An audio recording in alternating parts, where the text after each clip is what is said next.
Greetings. It is week 4 of quarter 2. Welcome to your YouTube activity. Got some jokes for you. They're science and nature jokes. Here we go. This is an astronomy joke. Orion, you know the constellation Orion, Orion's belt is a big waste of space. Waste of space. Get it? Okay, how about this one? How many apples grow on a tree? All of them. They don't grow somewhere else. Okay, how about this one? Mountains aren't just funny, they're hill areas. Hill areas. Hilarious. I'm not hilarious, but maybe the jokes are. All right, so we're talking about Buddy Guy this week. Buddy Guy. Buddy Guy is a blues guitar player. Blues music is a style of music. Rock and roll is a style. Pop music is a style. Country music is a style. Jazz is a style. Blues is a style. So we're going to watch Buddy Guy today. I'm wearing my Buddy Guy t-shirt that I got at the Buddy Guy Blues Club in Chicago, Illinois. So I was in Chicago for a conference about 10 years ago, and I got a ticket. I got the last ticket to see Buddy Guy. So he owns this club, this bar, and he has other people play there, but he also plays there almost every night. And boy, he's really good. He's still alive, really good guy, really good player.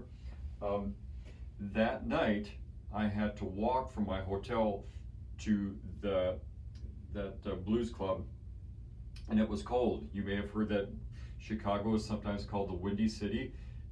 I was really cold walking there, and then on the way back I thought, boy, I better buy a hat. So I bought a Buddy Guy hat also. So I got the shirt and I got the hat.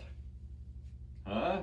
Not bad, huh? So let's talk a little bit more about Buddy Guy right now. Here's our guy, Buddy Guy. He was born in 1936. He is 84 years old. He still plays guitar, and he still has that bar that he owns in Chicago and plays at. Probably doesn't do it much anymore with coronavirus shutdowns and so forth, but there he is. He really likes that polka dot thing. You'll see in the video he's got polka dots on his shirt. He has some guitars that have polka dots on them, you know, those little dots on his shirt. That's kind of his thing. You can't see it because it's behind my head, but the kind of guitar he likes to play is Fender, F-E-N-D-E-R. That's a really good brand of guitar. He usually uses a Fender Stratocaster. Sometimes he also uses a Fender Telecaster. Stratocaster and Telecaster are just different models of Fender guitar.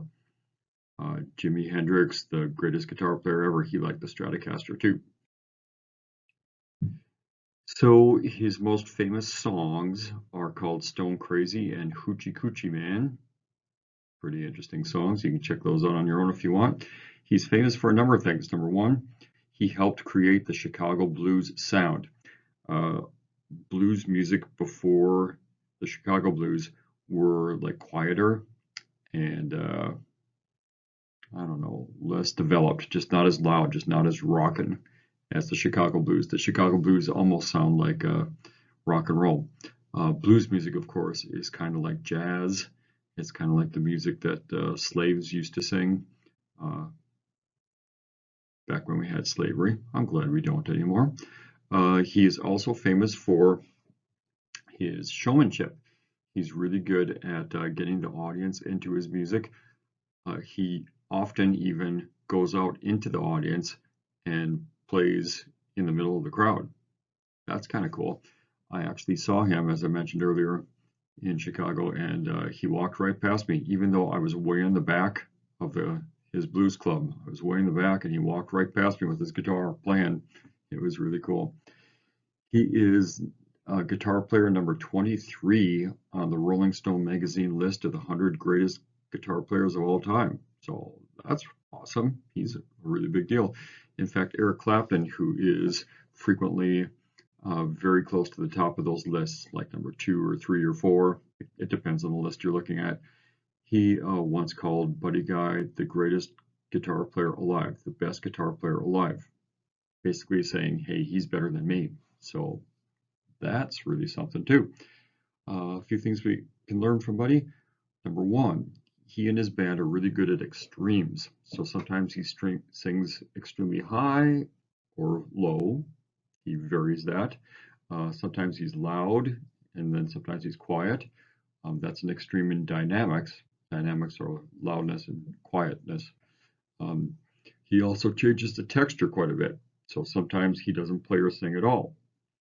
It's just the rest of the people in the band. That changes what's called the texture. So there's a variety of texture and a variety of dynamics, variety of even how he plays his guitar. Sometimes he plays it really fast. Sometimes he plays it kind of slow. Sometimes he plays short little things. And sometimes he plays for a long time. A lot of extremes.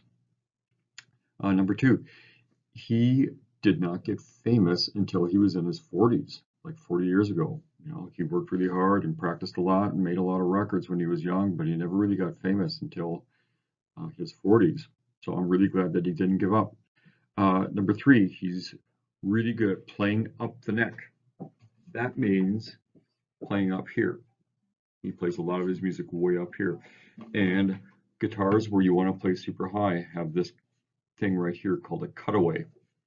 It's like a chunk of guitar that's like cut out of there so that you can reach up there. So he does a lot of that. He does a lot of bends, as we discussed before, from people like David Gilmour. A lot of bends and vibrato, kind of wiggles the string.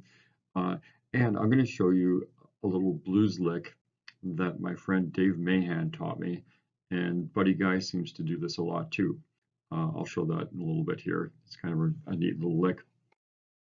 Here are your questions for this week. Number one, as always, just want to know whether you liked or disliked the performance. As always, make sure you're specific. You shouldn't be making a sentence for number one that's like 6 words long. You got to tell me more than that if you want full credit.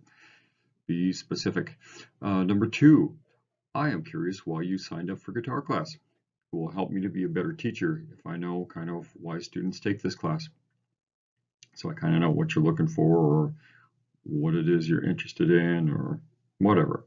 Whatever reason it is you signed up for the class, please let me know. And finally, number three, as always, I want to know how you're doing. Yeah, hey, let's talk a little bit about Buddy Guy's playing style. First of all, as I just mentioned, he plays up the neck a lot. One thing I didn't mention yet is that he oftentimes just does this rapid fire kind of thing. I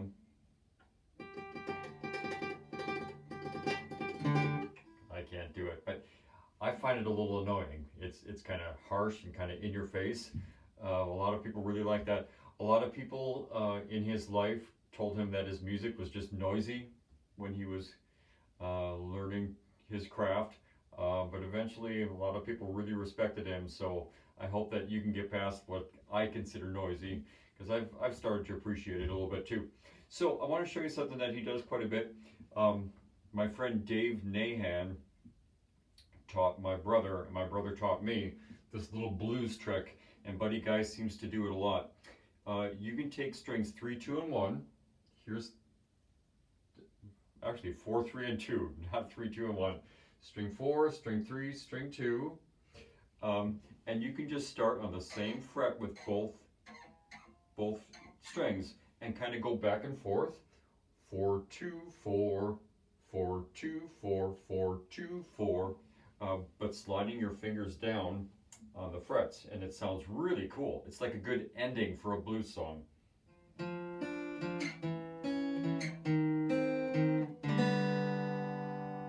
So a blues song that's in the key of G, starts with a G, ends with a G. It sounds cool at the end of a song like that to do that little lick there. And Buddy Guy does it in different places, not just down here. He does it all over the place, where he goes, and it sounds pretty cool. I don't know if it's got a name. I haven't learned that, but I just think of it as the Dave Nahan trick, and you might want to try that too. All right, so we're going to watch a song by Buddy Guy called Sweet Home Chicago. It's about the city of Chicago, where he lives and plays and has that blues club. It's It's a great old blues tune, and I sure hope you like it.